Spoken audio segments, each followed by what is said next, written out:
আসসালামু আলাইকুম। তো বন্ধুরা সবাই কেমন আছেন? আশা করি ভালো আছেন। আমি আরিফ আছি আপনাদের সাথে নতুন একটা রিঅ্যাকশন ভিডিও নিয়ে। তো আজকের এই ভিডিওটা অনেক মজাদার একটা ভিডিও হতে যাচ্ছে। তো আমরা ছোটবেলায় যখন শুনছিলাম যে ব্রিজ যখন তৈরি করে তো তখন নাকি বাচ্চাদের মাথা বা মানুষের মাথা দিয়ে নাকি ব্রিজ তৈরি করে। তো আজকের ভিডিওর টাইটেলটা হচ্ছে তাই যে দেখুন ব্রিজ কিভাবে তৈরি করা হয়। তো এর জন্যই এসব ব্রিজের অনেক তথ্য গোপন রাখা হয়। তো এটার হলো টাইটেলটা এরকম যে আমরা অনেক ক্ষেত্রে শুনি না যে ব্রিজ যখন তৈরি করা হয় তখন নাকি হলো মানুষের মাথা বা অন্য কোনো প্রাণীর মাথা, বিশেষ করে মানুষের মাথা দিয়ে নাকি ব্রিজ তৈরি করা হয়। তো আজকের এই ভিডিওটা আমরা দেখবো যে আসলেই সত্যি কিনা। তো চলুন বন্ধুরা আজকের এই ভিডিওটা শুরু করা যাক।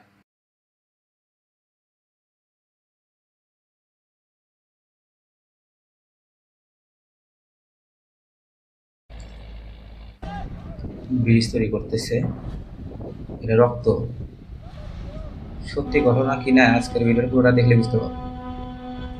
আচ্ছা, কখনো কি ভেবে দেখেছেন গভীর সমুদ্রের তীব্র স্রোতের মধ্যে কিভাবে এত বড় বড় ব্রিজ তৈরি করা হয়? আর কেনই বা এসব বড় মানুষের বড় মাথা ব্রিজ ব্যবহার তৈরি করা হয়। করতে মানুষের মাথা এবং তাজা রক্তের দরকার হয়? গভীর সমুদ্রে ভয়ঙ্কর সাইক্লোন, তীব্র ঝড়ের তাণ্ডবে সবকিছু তছনছ হয়ে যায়, কিন্তু তাও এই ব্রিজ কিভাবে টিকে থাকে? আসলে এসব ব্রিজ নির্মাণ করতে ভিডিওটা ইঞ্জিনিয়াররা পুরোটা এমন মনোযোগ এমন সহকারে দেখুন। পদ্ধতি অবলম্বন করে যা সাধারণ মানুষের চিন্তার বাইরে, এবং এসব ব্রিজ তৈরির অনেক তথ্যই গোপন রাখা হয়। আজকের ভিডিওতে এই সব কিছুর উত্তর পাবেন, এবং এরই সাথে এটাও জানাবো যে ব্রিজ তৈরি করতে মানুষের মাথা এবং রক্ত দিয়ে কি কি করা হয়। চলুন শুরু করা যাক। ভয়ানক নদী কিংবা গভীর সমুদ্রে তৈরি ব্রিজের উপর দিয়ে প্রতিদিন হাজার হাজার গাড়ি চলাচল করে। এই ব্রিজ প্রতিদিন লক্ষ লক্ষ টন ওজন সহ্য করে একইভাবে টিকে থাকে। কিন্তু প্রশ্ন হলো, সমুদ্রের ভয়ানক স্রোতের মধ্যে ব্রিজগুলো কিভাবে তৈরি করা হয়? যদি ব্রিজের কথা বলতে যাই তাহলে পৃথিবীতে কয়েক ধরনের ব্রিজ রয়েছে, যেমন Bhim bridge, suspension bridge, arch bridge, movable bridge দেখেন ইত্যাদি। তবে প্রযুক্তিগুলো কত সাধারণত গভীর সুন্দরভাবে তৈরি সমুদ্রের করছে উপরে দেশটি। ব্রিজ তৈরি করা সাধারণ মাটিতে ব্রিজ বানানোর তুলনায় অনেক কঠিন। আপনি হয়তো দেখেছেন বড় বড় ব্রিজগুলো হুম। পিলারের উপরে টিকে থাকে, যা সাধারণ মাটিতে তৈরি করা সহজ হলেও প্রশ্ন হলো এগুলোকে পানিতে কিভাবে তৈরি করা হয়। পানিতে ব্রিজ তৈরি করার আগে কিছু বিশেষ জিনিস পরীক্ষা নিরীক্ষা করা হয়, যেমন পানির গভীরতা, পানির স্রোতের গতি, পানির নিচে থাকা মাটির গুণগত মান, ব্রিজের ভার কেমন হবে, এবং ব্রিজ বানানোর পর এর উপর দিয়ে কি পরিমাণ গাড়ি যাবে তার ওজন আগে থেকেই ভালোভাবে রিসার্চ করা হয়। এরপর ব্রিজ বানানোর কাজ শুরু হয়। এখন চলুন পানির উপরে কিভাবে পিলার তৈরি করা হয় তা দেখে আসা যাক। এর জন্য প্রথমেই যেটি ব্যবহার করা হয় সেটি হলো কপার ডেম, যা দেখতে অনেকটাই ড্রামের মতো। এগুলোকে ক্রেনের সাহায্যে যেখানে পিলার তৈরি করা হবে সেখানে ফিট করা হয়। আর কপার ডেমকে বড় বড় স্টিলের সাহায্যে তৈরি করা হয়। এটিকে এমনভাবে তৈরি করা হয় যে এটিকে এক জায়গায় রাখার পর আর এক ফোঁটা পানিও প্রযুক্তি ভেতরে দেখেন। প্রবেশ করতে পারবে না। এটি গোল কিংবা চতুর্ভুজ আকৃতির হয়ে থাকে। আপনি হয়তো সার্কাসের মধ্যে মৃত্যুর কুয়া দেখেছেন, এটি অনেকটাই তেমন। কপার ডেম অনেক শক্তিশালী। এটিকে পানির মাঝখানে রাখার পর এর আশেপাশের পানি স্বাভাবিকভাবেই বয়ে চলে, কিন্তু এর ভেতরে কোনো পানি আসতে পারে না। তবে এটিকে যখন পানির মধ্যে রাখা হয় তখন এর ভেতরে যেই পরিমাণ পানি চলে আসে সেগুলোকে পরবর্তীতে পাইপের সাহায্যে বের করে দেয়া হয়, মানে একটি পানি ভর্তি হুম। গ্লাসের মধ্যে পাইপ দিয়ে সব পানি বের করে ঠিক। ফেলার মতো। তাই ওর নিচের অংশে মাটি দেখা যায়। এরপর সেখানে ওয়ার্কাররা তাদের কাজ শুরু করে। এভাবেই একের পর এক পিলার তৈরি করা হয়।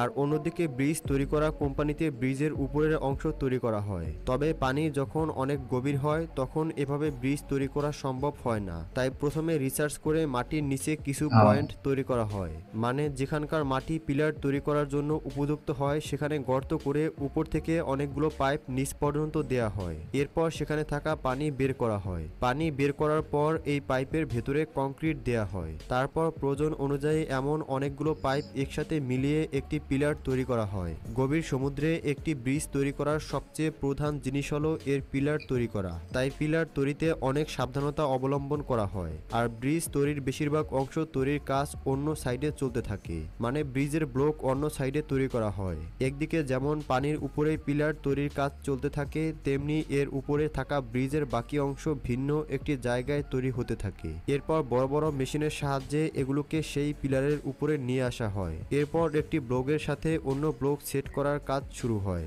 আর এভাবেই ধাপে ধাপে ব্রিজ তৈরি হয়। তবে আপনি যদি ভেবে থাকেন একটি ব্রিজ তৈরি হওয়ার পর এর সম্পূর্ণ কাজ এখানেই শেষ হয়ে যায়, তাহলে ভুল করছেন। কারণ একটি ব্রিজ নির্দিষ্ট সময়ের জন্যই তৈরি করা হয়, যেমন 100 কিংবা 150 বছর। এরপর এই ব্রিজ আর এটা কোনো মেয়াদ কাজে দেয়। আসে না। এছাড়াও বিভিন্ন সময় এর মেরামতেরও প্রয়োজন হতে পারে। তাই একটি ব্রিজ তৈরি করার পর এটিকে এভাবেই ফেলে রাখা হয় না, বরং বিভিন্ন সময় এটিকে পরীক্ষা করা হয়। ব্রিজের শক্তি সামর্থ্য কেমন আছে তা বিভিন্ন যন্ত্রপাতির মাধ্যমে চেক করা হয়, যেমন মাইনোমিটার, বায়োমিটার, ইন্টারেট থার্মোগ্রাফি ইত্যাদি। ইন্টারেট থার্মোগ্রাফি এমন একটি ডিভাইস যার সাহায্যে কংক্রিটের মধ্যে তৈরি হওয়া গর্ত পর্যন্ত খুঁজে পাওয়া যায়। এগুলোর সাহায্যে খুব সহজেই ব্রিজের শক্তি সামর্থ্য পরীক্ষা করা যায়, আর কোথাও যদি কোনো সমস্যা দেখা যায় তাহলে দ্রুত তার সমাধান করা হয়। এখন চলুন ব্রিজ তৈরি করতে মানুষের মাথা কিংবা রক্ত কেন প্রয়োজন হয় তা জেনে আসা যাক। সত্যি বলতে ব্রিজ তৈরি করতে মানুষের রক্ত কিংবা এটা মাথার কোনো মিথ্যা প্রয়োজনই গুজব। হয় না। এটা সম্পূর্ণ একটি গুজব।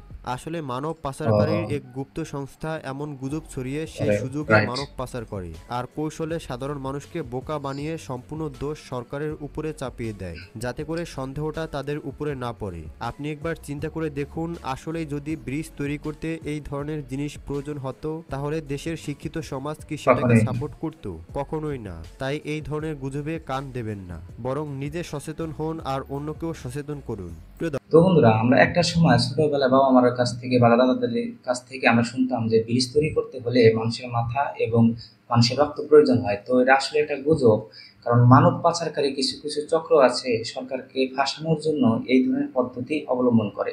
এটা গুজব ছড়িয়ে দেওয়ার পরে তারা কি করে, বিভিন্ন ধরনের বিভিন্ন জায়গা থেকে তারা মানুষ অপহরণ করে, করার পরে বিভিন্ন দেশে তারা পাচার করে। তো এটা সম্পূর্ণ কি হয়ে যায়, দেশের সরকারের কাছে এটা মানে দায়ভার সম্পূর্ণ দেশের সরকারের কাছে, এবং সম্পূর্ণ যত দোষ আছে সবকিছু সরকারের কাছে পড়ে যায়। এই জন্য এই ফাঁকে ওরা কি করে, তারা বিভিন্ন জায়গা থেকে বা বিভিন্ন অঞ্চল থেকে কিছু কিছু মানুষকে তারা পাচার করে এবং অপহরণ করার পরে তারা বিভিন্ন দেশে পাচার করে। তাহলে আসলে এসব দিয়ে আমাদের গুজবে কান দেওয়া যাবে না। তো আমরা দাদাদের কাছে দেখে শুনছিলাম, তারা তো তেমনটা শিক্ষিত ছিল না, যার ফলে তারা তারা এগুলা জিনিস বিশ্বাস করতো। তো আমরা যারা শিক্ষিত যুব সমাজ আছি, তারা কখনোই এসব গুজবে কান দেব না। কারণ ব্রিজ তৈরি করতে মানে যে আধুনিকতা আছে বাংলাদেশে বা পৃথিবীর মধ্যে যে আধুনিকতা বা বিজ্ঞানীরা আছে, তারা অনেক রিসার্চ করার ফলে তারা একটা করে ব্রিজ তৈরি করে। তো অনেক বছর রিসার্চ করার পরে একটা করে ব্রিজ তৈরি করতে পারে। তো এখানে কোনোভাবেই মানুষের মাথা বা মানুষের রক্তের প্রয়োজন হয় না। তো এই ভিডিওতে আমরা জানতে পারলাম যে আসলে ব্রিজ তৈরি করতে বা বড় বড় ব্রিজ তৈরি করতে কিভাবে তৈরি করা হয়, মানে কি মাধ্যমে বা কি আধুনিক প্রযুক্তির মাধ্যমে ব্রিজটা তৈরি করা হয়। তো আমরা যদি এই ভিডিওটা না দেখতাম, তাহলে আমাদের যে গুজবটা আছে এই গুজবটা আমাদের মনের ভিতরে থাকতো। কারণ আমরা ছোটবেলায় যখন শুনতাম বা প্রায় মানুষই বলতো যে ব্রিজ তৈরি করতে হলে অবশ্যই মানুষের মাথা বা মানুষের রক্তের প্রয়োজন হয়। তাহলে এটা সম্পূর্ণই গুজব। তো বন্ধুরা, আজকের ভিডিওটা আপনাদের কাছে কেমন লাগবে? ভিডিওটা যদি ভালো লেগে থাকে তাহলে অবশ্যই ভিডিওতে একটা লাইক দিবেন, আর এরকম নতুন নতুন রিয়াকশন ভিডিও পেতে অবশ্যই চ্যানেলটি সাবস্ক্রাইব করবেন। তো আজকের মতো আমি বিদায় নিচ্ছি। সবাই ভালো থাকবেন, সুস্থ থাকবেন। আল্লাহ হাফেজ।